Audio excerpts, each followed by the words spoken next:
Welcome back to the Hoggy Shuffle. We got host Preston, co-host Robbie. Yo, what's going on? Life gets busy. We just finished up spring camp with St. Joe Celtics, so got a little bit more time now. Try and get back regular here again, making some more videos. Yeah, it's been good. It's been a lot of fun. One of the most fun spring camps I've been part of in a while. You know, we went down to Okotoks there last weekend. I was telling you about there, Rob, and it was a blast. I'm telling you. How did my one monster O-lineman do? Dude, monster.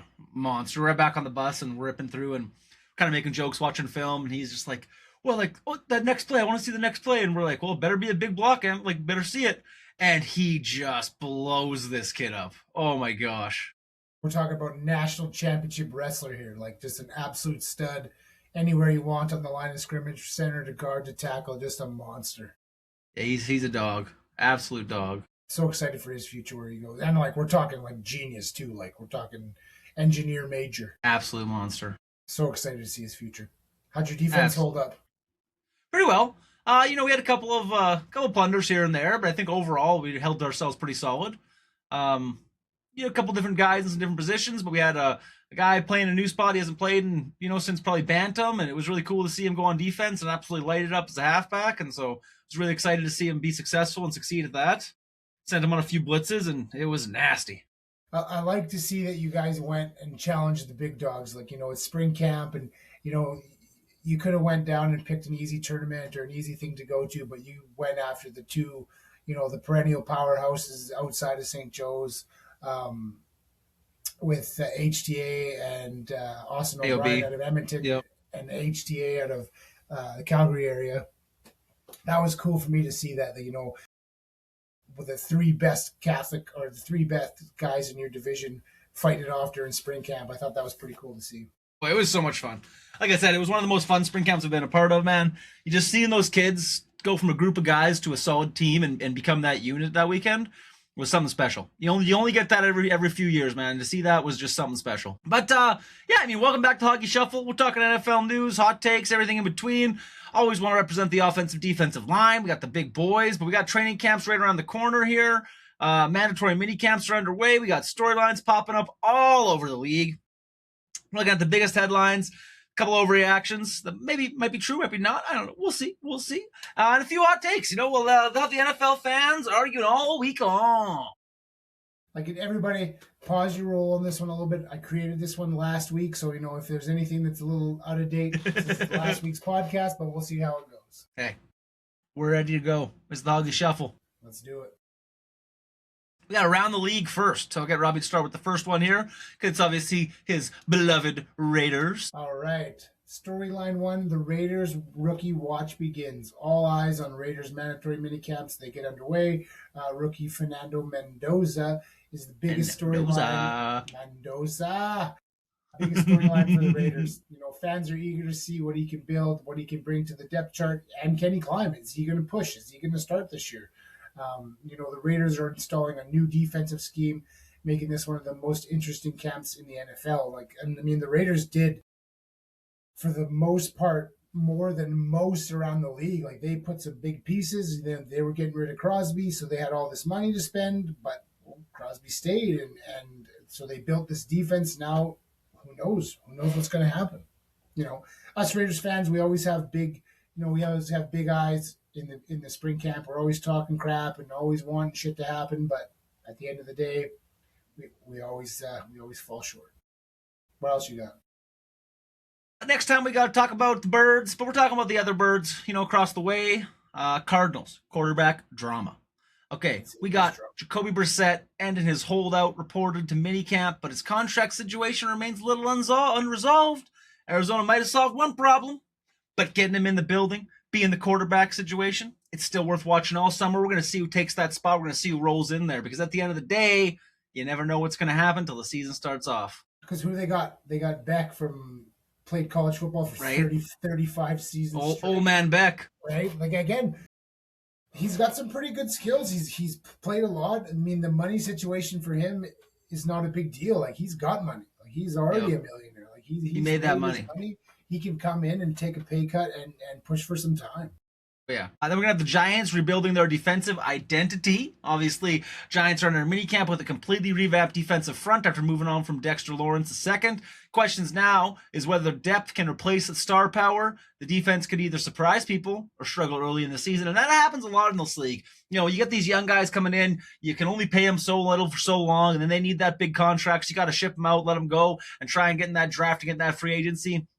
I find the sweet spot is when you can get a solid group of a couple of young guys in there, a couple of veterans, man. You can mix and match, throw them through. That's the best you'll ever be. You know, with their young quarterback last year did pretty good, but he got beat up pretty bad. Oh, yeah. And then what's their running back's name? Scattaboo. Mr. What, CT himself. what do you guys think is going to happen with Scattaboo this year? Like, do you think he's going to be able to come back? Because I mean, that injury could be a career killer.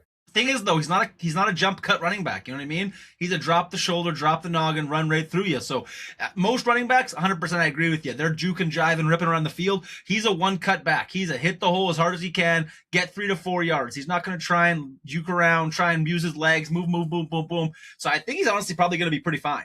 Right? I mean, he's a Mike Allstott type back, right? Like, I'm not calling him Mike Allstott. I'm just saying that's the type of guy that he is. He's nose in the grind, wants to get that first down for his team. Now, I know this next one, we're going to hot takes, boys. We're going to hot takes. I know this next one's your team, but I truly believe this in my heart of hearts. I'll tell you what. You do it. I truly believe the Raiders are going to be one of the most improved teams in football. They got a window right now. They are in the pocket. And I'm not going to try and BS everybody. I know Rob's a big Raiders fan. He always has the highest hopes. But I truly believe within the next 2 seasons, the Raiders will win a playoff game. They're not going to go to the Super Bowl. They're not going to be the champions. But I think they're going to be good enough to win a playoff game. New coaching staff coming in. They got a new quarterback room. Fresh system. Could make Vegas one of the NFL's biggest surprise teams. And I tell you, they're not getting all the attention they deserve, which is exactly how teams sneak up on people. I mean, look at the Texans last year. Yeah, was their offense absolute dog water? Was it terrible? But did their defense absolutely surprise people and be one of the best in the entire league last year? 100%. And I think the Raiders are going to have that position when they have guys like Bowers. They got even Cousins in there being the quarterback right now. They got Genty at running back. I mean, they're in the pocket right now where they could genuinely shake some feathers up and win some football games the next couple of years here. Well, I seen a picture of Genty today, and I bet you he put on almost 20 pounds. Dude, he's going to be so nasty. Holy buddy, he looks like a Ninja Turtle. Like, he's just absolutely jacked, shredded. Like, he was already jacked and shredded. He just looks just otherworldly this season. All right, here's the hot take 2. The Cowboys season will depend entirely on whether George Pickens can become a true number 1 receiver. And he has got all the pieces, but the only thing I don't love about him is he's got that Michael Irvin in him. Yep. You know what I mean? Michael Irvin, I'm not taking nothing away from him, but you see how Michael Irvin acted, and you see how he still acts, you know? The talent is there. The question is never been about talent. If Pickett buys in and becomes consistent, Dallas becomes dangerous. If not, they're looking at very, very crazy answers in January, and they're looking for crazy answers in January, and that's just the recipe for the Dallas Cowboys for the last 30 years. Firm believer. Obviously, I'm a Birds fan, so I'm a generational hater for Dallas. But I do want to see every team be successful at a certain point. And I think everyone in the world can agree that until Jerry's gone, that team is never going to be a successful program. Until he's not making every shot possible and calling everything and doing the contracts, doing the hirings, all that kind of stuff, that team is not going to be successful. Like, how do you get rid of Micah Parsons? And replace him with bums. You got rid of him to then replace with 2 other people in that position because they couldn't do the work that one guy could do because you didn't want to pay him. Because you wanted to pussyfoot around and fuck around. I'm sorry. I know that he got hurt and had a pretty dismal season last year. But he's going to come back and he's going to be great. He's going to have a great career. He's going to be top 3 this year. You watch yourself. You didn't get anybody good enough in the draft this year to even say, hey, the Micah Parsons deal was a great deal. Nope. You can't even say it was a good deal. And it honestly made the Packers pretty strong. I'll tell you what. Like, the Packers are in a position now. I know obviously they lost the running back. Jacobs there with some issues a couple weeks ago, but thank God. He's a Packer now. You don't have to worry about that. He's a Packer now. You know what I mean? But I think obviously with Jordan Love and having a solid defense that they have, they're going to be a bit of a force to be reckoned with this year. They're going to be a solid team.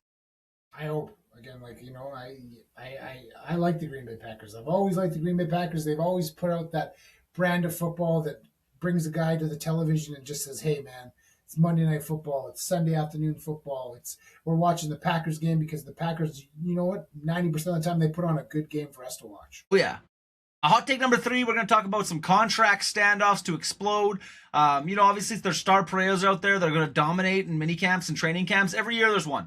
We've already seen players around the league seeking extensions, using mini camps as attendance as leverage. So, don't be surprised if we have a contract story become one of the NFL's biggest summer headlines. I mean, it's the reality of the NFL, man. People want that money, and they're going to hold up till they get it. Now, I will say this, statistically speaking, the best year a player ever has in the NFL is the year prior to their contract year. That next year usually isn't pretty crazy because they're always trying to earn that contract. Now, once they get it, they definitely peter off a little bit and try and keep as healthy as possible so they can keep getting that money, keep getting that money, right? Unless you see those guaranteed deals, 100%. Dudes typically don't have that, right? And they look at Saquon, for example. Obviously, when he got that guaranteed money that first year in Philly, man, he was floating like a butterfly, stinging like a motherfucker. I'll tell you what, he was ripping. But obviously, going into the future, he gets, playing a little softer. This year, I really hope he comes back, and I hope we can be successful with the proper offense and proper offensive coordinator. But that 1 year was special, and, it's hard to recreate that. Yeah, and again, I think that, speaking of this, I think the biggest team you're going to see with the contract disputes and all that thing is the Bengals. The Bengals are they're in rough shape. Burrows is coming back, and he's got one of the best receivers in the game. But again, they lost their best defensive player in Hendricks. They didn't get much for him. What did they get? One draft pick that they pissed away, didn't do anything great with. And again, I think you're going to see the Bengals get picked apart over this for the next couple seasons. I can agree for that for sure. We're going to roll into our big guy spotlight here. I mean, at the end of the day, break it down. We picked this one a couple weeks ago, and there were some big contracts that happened. So, obviously, we got to talk about it, man. We're the Hoggy Shuffle. We're talking about the big boys. We're talking about Myles. And I've said this last year on the podcast that I do truly believe he's one of the best defensive ends of all time. Aaron Donald, in my opinion, again, I know I'm the new age style, this and that. Aaron Donald's got the inside. I think Myles has the outside. I mean, you look at what that dude did last year, breaking the sack record, being an absolute monster out there. And he's still, to this day, the most feared pass rusher in football.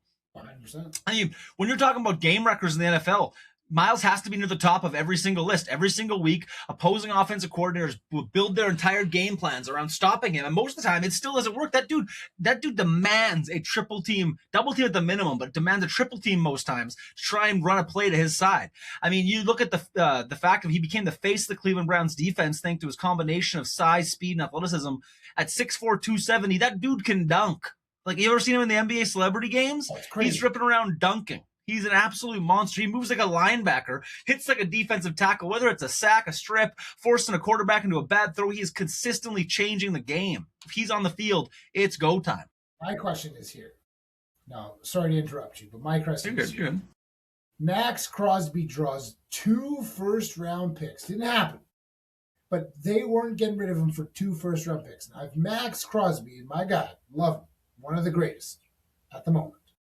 If he's drawn 2 first-round picks, logically that means Myles Garrett better be getting 2 first-round picks, possibly 3, possibly 5 extra picks. But you got to think, though, it's the leverage of it all.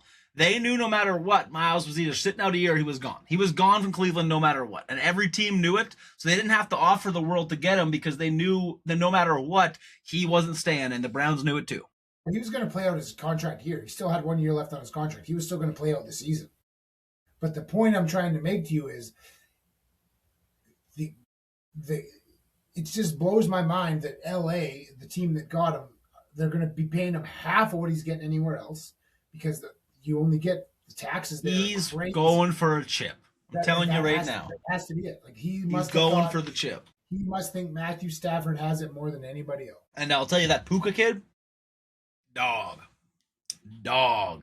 If he's playing this year, what if he bites another person or puts another person in It wasn't racist. Okay, it was prejudice, anti-Semitic. So the big question is, heading into the season, is whether Myles Garrett can add another Defensive Player of the Year award to his resume. I think he will. And help push LA into a serious championship contention. If he's healthy, I mean, there's a strong argument that no player in football is more disruptive. And I truly believe that in my heart of hearts. And you want to look at his career breakdown. Since entering the league as the #1 overall pick in 2017, he has built one of the most dominant resumes in modern football. 125 career sacks, more than 400 quarterback pressures. He had multiple seasons with 14 plus sacks, proving that he's just year after year after year dominant player. I mean, his career high, obviously, last year, 23 sacks in a season, setting the single season sack record. Try and say that 5 times fast. Okay, he is a monster.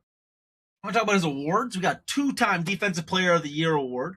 Probably should have been 3 times in a row. Let's be 100% here. Let's be real.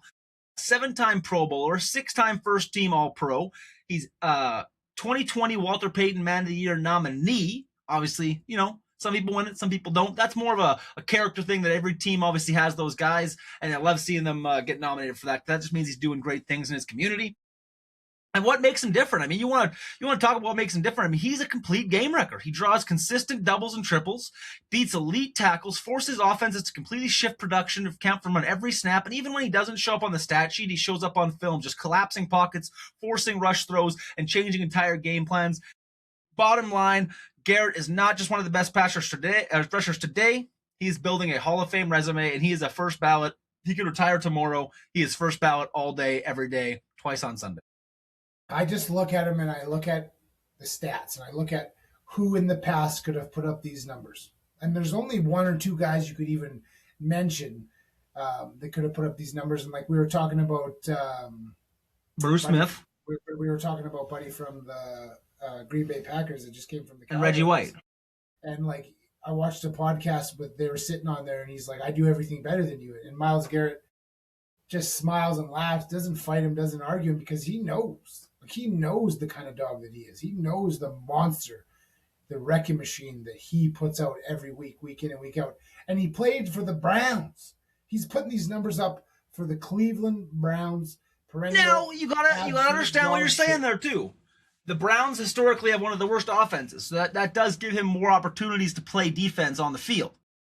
The more times your offense punts, the more times your defense is on the field, the more stats and more things you're going to have. So it's only fair that he has those stats playing on the dog shit team because he's going to have more defense opportunities. That's a true fact right there. But it doesn't take away from the fact where I was talking about the doubles and the triples and all those kind of things where he demands that from the offensive line, where most guys in the league absolutely they dread having to go to that Browns game because they know, fuck, I'm going to have to block Myles Garrett all day today. Like, this is a shit show. I'm going to look so bad on film. He's going to absolutely roast me today. Like, that's a tough job. But you look in the past 10 years, every one of the teams in his division have made the playoffs, and every one of his team in the last 10 years, everyone in the division has made the Super Bowl. Right? So do the math on that. He is constantly playing 8 games a year. Great teams. Great teams. At the end of the day, like I said, that's our big guy spotlight because he is an absolute dog, the man, the myth, the legend, Myles Garrett. And I guarantee it won't be our last time we cover him. Like, no. Oh my gosh, no. Then we're gonna roll into flag on the play, guys. We're gonna roll into this next segment here. Obviously, first one I want to talk about, Mr. AJ Brown. Now, again, this is a couple weeks ago. We're talking about stuff, but the reality is, he is definitely one of the best receivers in the league when he's on. There's no one can deny that. As an Eagles fan, I can agree with that. I mean, he is an absolute monster. But leadership also means keeping the main thing in-house, right? And when he's out there leaking stuff and he's talking about, spreading information last season and doing all these things, going into the Eagles locker room and putting the best to ever play here, things like did Terrell Owens just not exist? Like, you know what I mean? Like, did Brian Dawkins just not exist? Like I don't understand. Like, don't get me wrong, Super Bowl champion, 100%, I get it.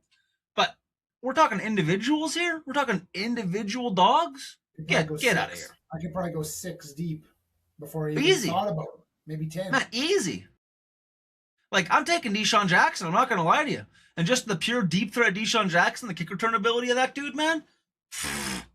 I'm sorry. Look at his off-field stuff. Nothing. I mean, like, you talk about issues that stay behind closed doors, and the problem starts in those conversations. They spill into the building, and, him versus Hurts, and all the stuff going on with their ladies, all those kind of things, man. It just ruined the whole relationship between those guys.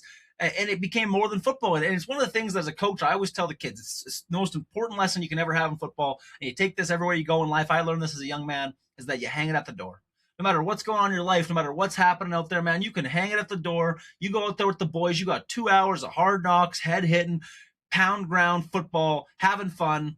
And that's life, man. It makes it so much fun where you could be having the worst possible day. Your girlfriend could break up with you. You could have the shittiest time of your life. But I'll tell you what, you step on the field with the boys, you make a few catches, you score some tutties, you make a big tackle, you make a huge pancake block, you get a sack, man. All your worries in the world are gone. For that 2 hour period, man, you were just the guy, part of the team on the field. Well, it just goes down to that old aspect of, brothers on and brothers off. Like, you know what I mean? When you're part of a team like the Eagles and you have to be so close and so passionate about the guys that you're with, how can you do them dirty? Right. Like, how can you do them dirty by even fathoming talking to a reporter or letting leaked information get out into the public just because you're feeling some kind of way about it? Like, as well as I do, the brotherhood teams are the best teams. Well, hands down. Those teams where you could just close your eyes and remember all 53 guys' faces for the entirety of your life. Like, those are the teams that will always stand out. And guys like this just have no place in anywhere for me. So, I mean, like, is he a Canton guy? Maybe one day, 6 times, 7 times after he gets, sex. I don't know. I don't think he is. With information like that, he's not a player's player. At the end of the day, that's my flag on the play, man, is that you got a problem with your teammates, you got problems with that kind of things, you work it out, man. You don't go and be a diva. You don't go do that stupid shit. And all the power to you.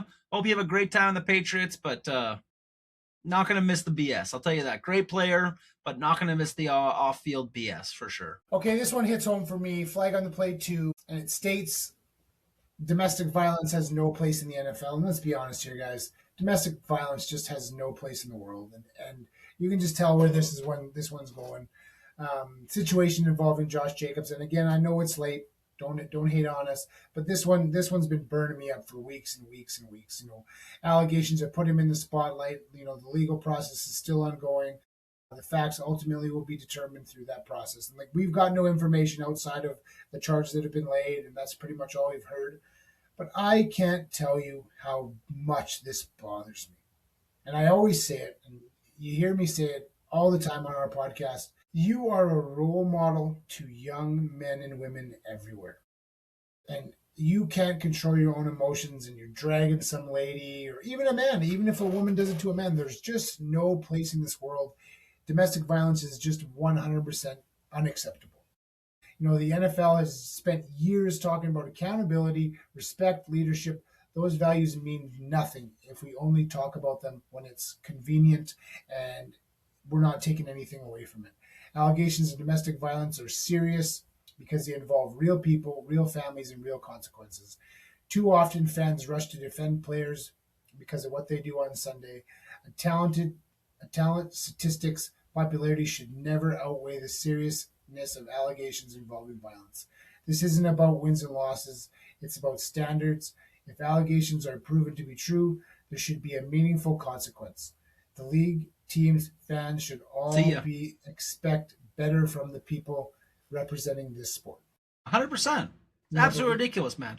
You're worth how much money. It doesn't matter if you are or not. Like, to ever do that and put hands on a lady like that or any of that kind of stuff, man, it's absolutely ridiculous. There's no place in this world for it, man.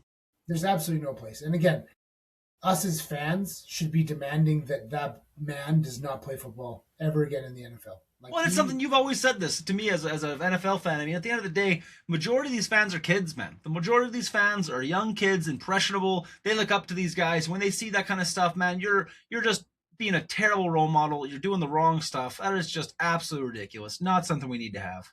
Definitely not. Sorry, guys. Didn't mean to dampen the situation, but it's gross. It just makes me sick. Gross.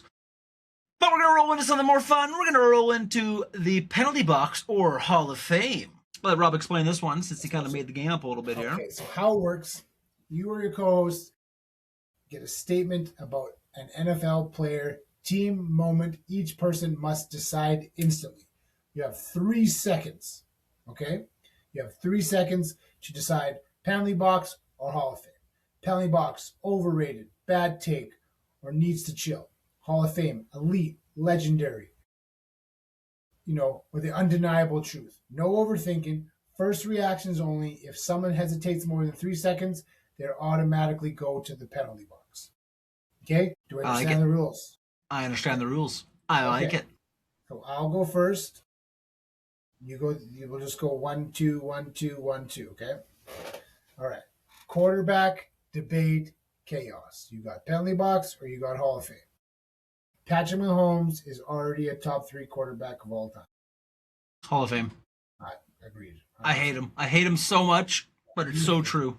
I hate him. I absolutely. But I hate him for a fair reason. I hate him for all those guys that hated Tom Brady his whole career, okay? I hate him because he's too damn good, okay? I hate him. It's straight bullshit that he's just a freak of nature and he's so good. I hate him. All right, here we go.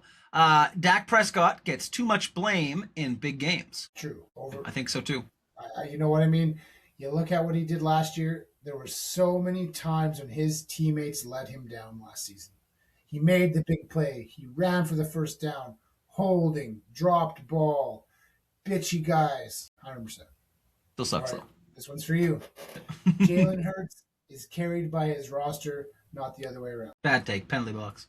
I'm sorry. You guys can all hate me for it. You can all think I'm crazy, but at the end of the day, he's out there throwing 45-yard bombs in the Super Bowl, has 2 of the best Super Bowl appearances of all time with his passer rating. Again, he might not show up every single day of the week, might not show up every single Sunday, but I'll tell you what, in the big games, he shows up, and it didn't matter who's out there, he's throwing the ball like a motherfucker. True. 100%. 100% agree with you. This one, I believe in, definitely.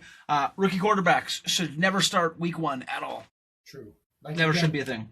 Again, we always talk about the 1%ers. You have a 1% probability of this, but you just look at a quarterback. You just name me one quarterback in the modern era of football that started week 1 that should have started. Not many. Not many. You talk about the greats. Maybe Patty. That's about it. Maybe Patty. I know he didn't start. I'm saying maybe he could have, though. Maybe Patty. Well, I think he needed that time behind Smith. I don't know. He's a fucking monster. All right, round 2. Skill positions fire. Justin Jefferson is the best receiver in the NFL right now. Yes. He's a pretty big dog. I believe so. He's a pretty big dog. I believe that if he would have kept his quarterback from the season before, you might have seen them in the Super Bowl and not the Seahawks. But I will say this. Puka's close behind him. Real close. Oh, yes, he is. Very, very close. And then there's one more. I think that kid out of Jacksonville, like he's tip of my tongue. I can't remember his name. I'm pretty sure he almost won Rookie of the Year last year, but he's looking pretty shiny as well. Yep. This one's a good one. Running backs are completely devalued in today's NFL. No, I don't think so. That's a false one. I think that the NFL, yes, has definitely moved towards back to where it was passing league and stuff like that. But if you don't have a solid running back, like with the Patriots, for example, back in the day, they'd always get the bums coming in running back, and it would just work out. They'd be fine. You need a solid guy that can set the tone and get you those 3 yards a carry, 4 yards a carry, or else your team's not going to be successful. So they are devalued. Completely devalued. Like, what do you mean? I think they need to be. They're important. They're very important. So that's what I said. It says running backs are completely devalued because you look in today's game.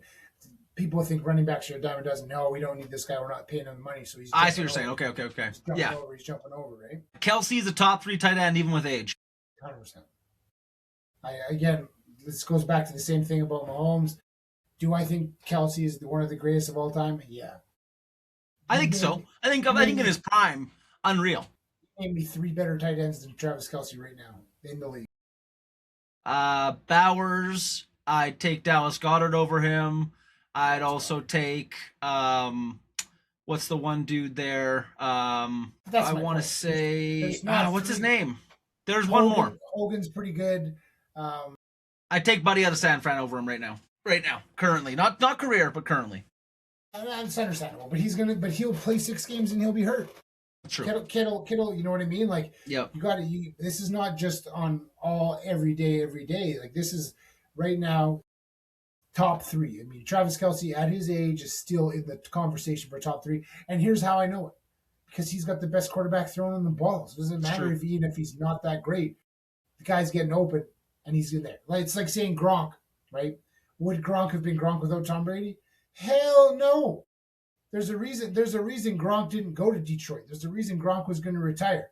Because Gronk would have been great, but he wouldn't have been go to 4 or 5 Super Bowls. Great. He made some pretty big catches in his career, dude. Again, Gronk did some things that nobody else has done at tight end, like line up a wide receiver and roast corners.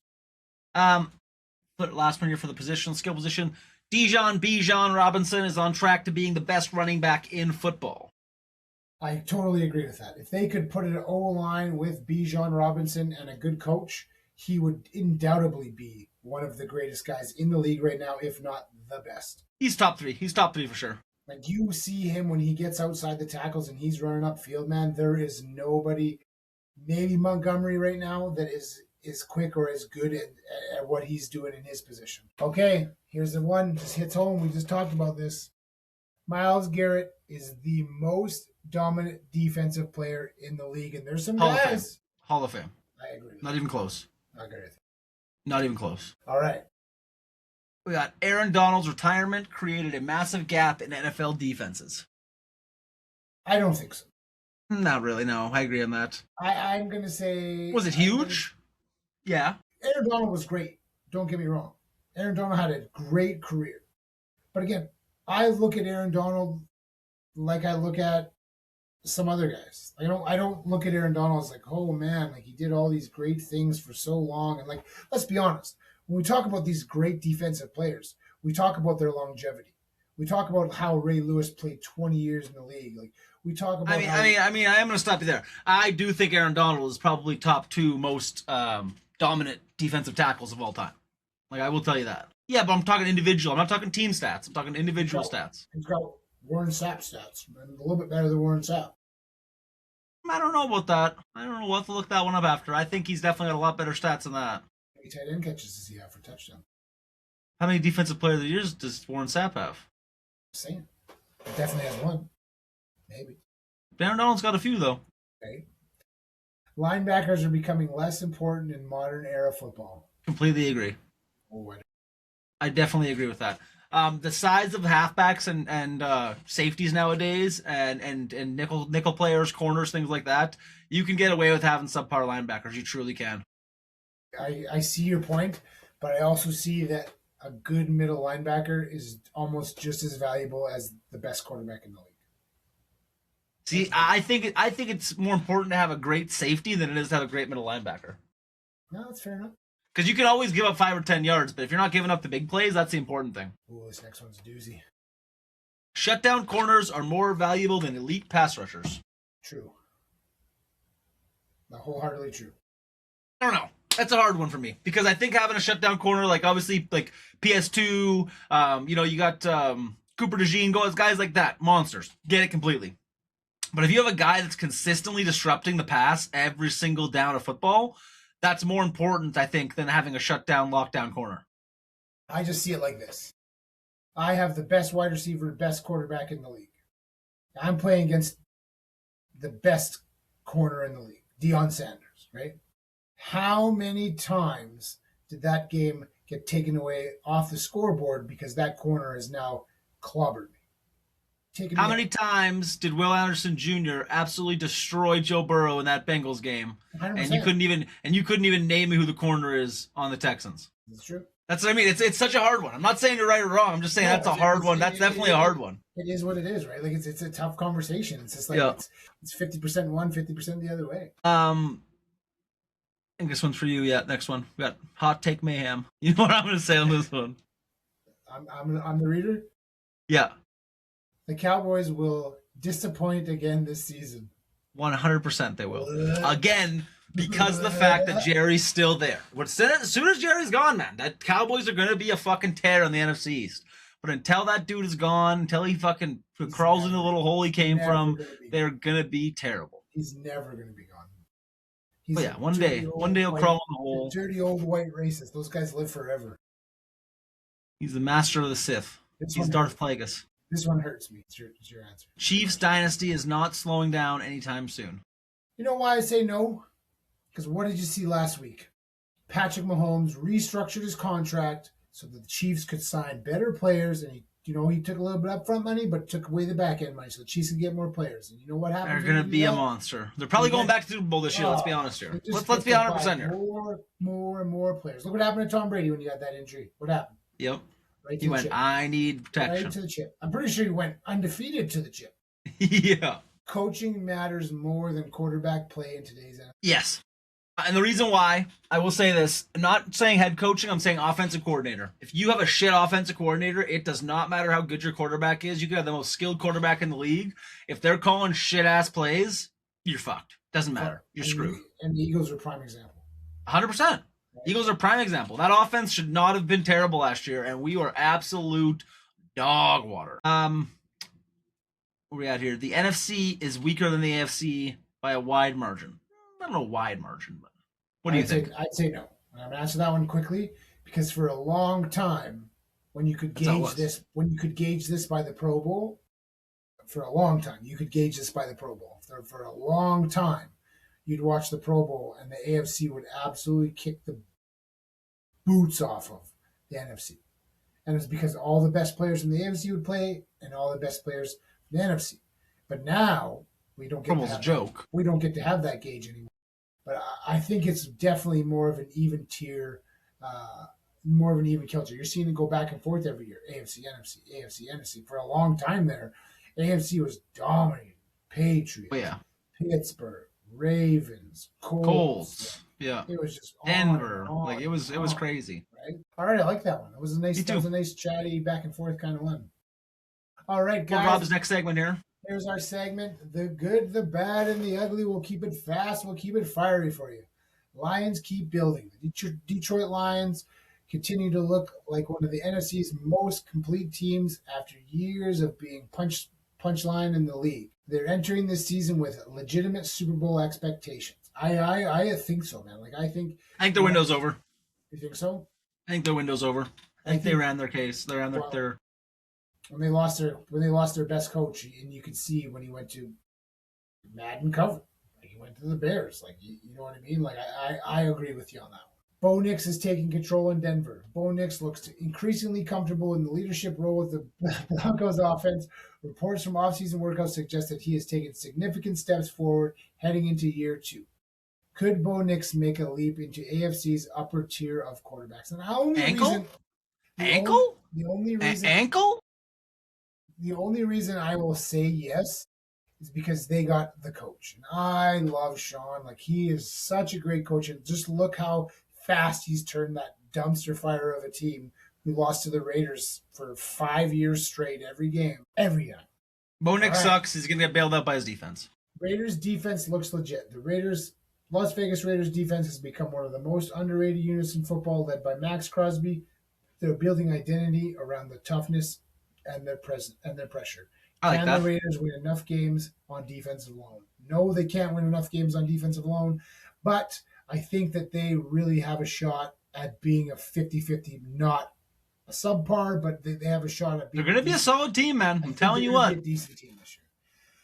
The bad. Bengals contract drama continues. The Bengals always seem to find themselves dealing with the contract negotiations involving star players.